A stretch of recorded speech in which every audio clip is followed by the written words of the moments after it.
Assalamualaikum warahmatullahi wabarakatuh.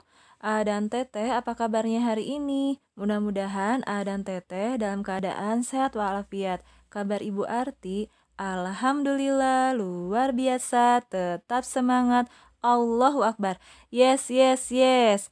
Dan Teteh, kita sudah belajar subtema 1, hidup bersih dan sehat di rumah. Sekarang kita lanjutkan ke subtema 2, hidup bersih dan sehat di sekolah. Yang harus Teteh dapatkan hari ini, coba lihat di papan tulis.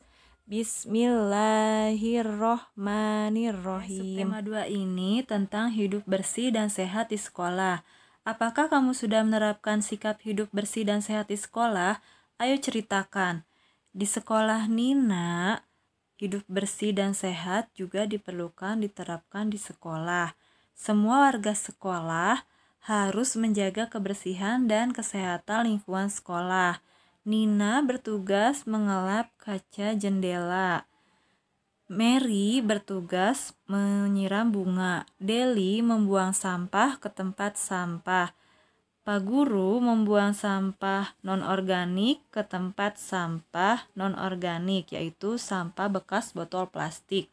Tony menyapu halaman sekolah dan Made bertugas membuang sampah organik atau sampah daun-daun kering ke tempat sampah organik.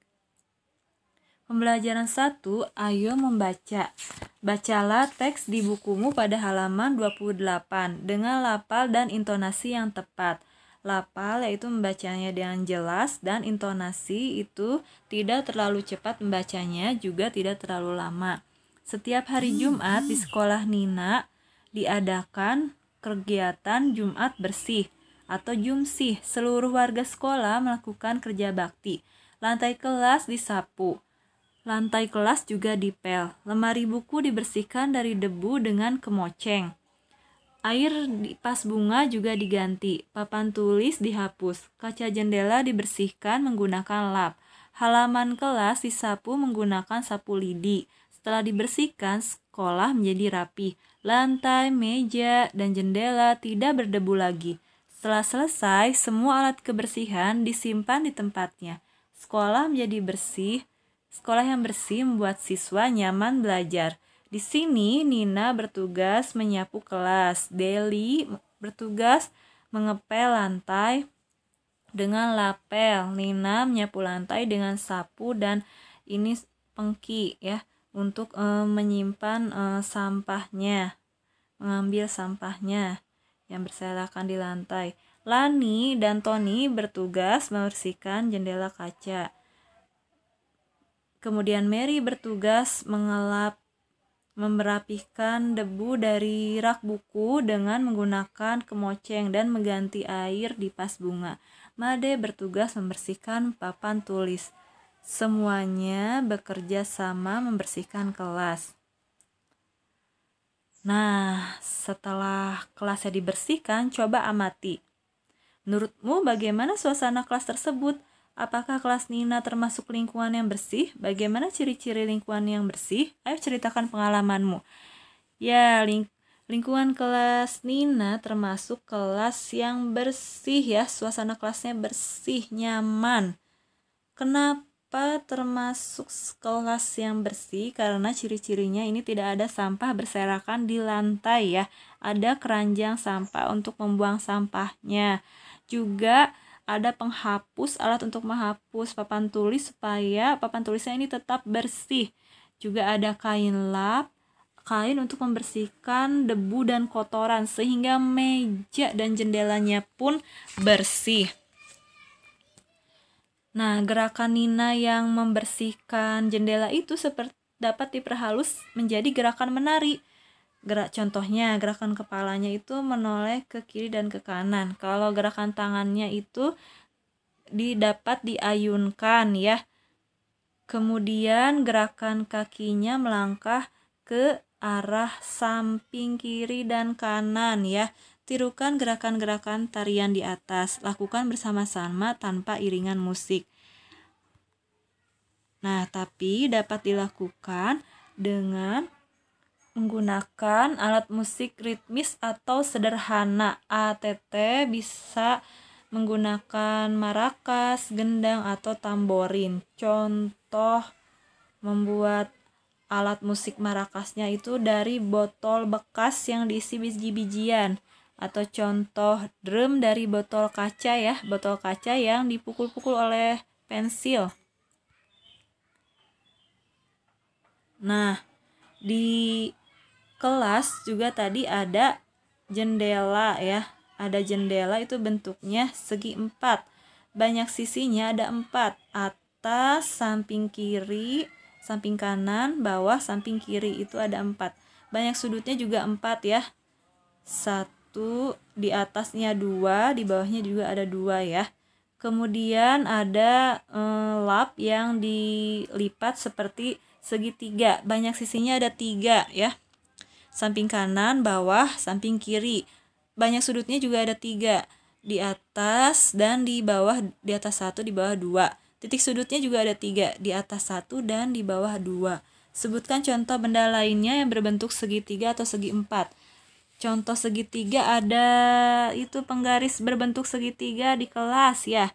Ya, kemudian contoh segi 4 itu ada figura. Figura foto gambar presiden itu bentuknya segi 4 atau juga keset sekolah ya. Itu bentuknya juga segi 4 atau lapel sekolah. Pembelajaran 2, ceritakan kembali isi teks tentang sekolah yang bersih pada halaman 33. Sekolah yang bersih. Sekolah Nina bersih dan nyaman. Setiap hari kelas dibersihkan. Semua siswa piket kelas secara bergiliran. Bagian luar kelas juga selalu bersih. Halaman kelas disapu. Tanaman dirapikan. Tidak ada sampah yang berserakan. Tempat sampah ditutup agar tidak dihinggapi lalat. Rumput di lapangan kelas, rumput di lapangan dipangkas dengan rapi. Siswa dapat berolahraga dengan nyaman di lapangan. Berolahraga bisa menyehatkan badan. Lingkungan sekolah yang bersih baik untuk kesehatan. Nah, ini di sini kelompok Nina sedang piket kelas ya. Jadi membersihkan dulu halaman sekolah sebelum mereka melakukan olahraga di halaman sekolah ya. Jadi piketnya secara bergantian. Nah, setelah halaman sekolahnya dibersihkan, coba amati ya. Setelah diamati ini pasti tidak ada sampah daun-daun yang berserakan di halaman ya. Dan rumput-rumputnya pun tidak panjang karena sudah dipangkas. Karena tidak ada sampah yang berserakan, jadi halaman sekolahnya juga wangi ya. Wangi oleh bunga-bunga ya, tidak wangi oleh sampah ya. Karena tadi sampah tempat sampah di sekolahnya juga ditutup supaya tidak ada lalat. Nah, selain untuk piket kebersamaannya, Nina juga selalu menghargai pendapat orang lain. Nih, seperti di gambar ini, Nina menanyakan ke temannya, apakah ada pendapat lain? Ya, Nina itu menghargai pendapat temannya. Misalnya, siapa yang mau bertugas menyapu lantai? Siapa yang mau bertugas membersihkan jendela kaca? Siapa yang mau bertugas menghapus papan tulis? Nah, itu dibicarakan ya, sehingga mereka itu rukun. Tercipta persatuan di sekolah. Selain itu, Nina juga suka berbagi. Nina berbagi kue dengan Mary ya. Ini tuh, silahkan coba kue buatan ibuku Mary. Terima kasih Nina. Nah, jadi sikap-sikap seperti itu sehari-harinya di sekolah bisa menciptakan persatuan di sekolah. Nah, kalau di sini Made melakukan olahraga. Made olahraga dengan posisi tubuh terlentang, kedua kakinya diangkat, tahan semampunya. Setelah terlentang, posisi tubuh miring, kaki kanan diangkat, tahan semampunya. Ulangi untuk kaki kiri. Terakhir, posisi tubuh tengkurap, kaki kanan diangkat, tahan semampunya. Ulangi untuk kaki kiri. Gerakan-gerakan tersebut dapat melatih keseimbangan. Gerakan keseimbangan dapat dilakukan dengan posisi terlentang, miring, dan tengkurap. Lakukan gerakan-gerakan tersebut bersama teman-teman. Alhamdulillah ya Teteh, pembelajaran 1 dan 2 subtema 2 tentang hidup bersih dan sehat di sekolah telah selesai. Nah, Teteh ingat hadis at-tohuru satrul imani. Kebersihan merupakan sebagian dari iman. Kalau keluar rumah, jangan lupa pakai masker, jaga jarak, dan selalu cuci tangan memakai sabun. Mohon maaf atas segala kekurangan. Kalau ada yang belum jelas, boleh ditanyakan. Tetap semangat belajar di rumah ya Teteh. Wassalamualaikum warahmatullahi wabarakatuh.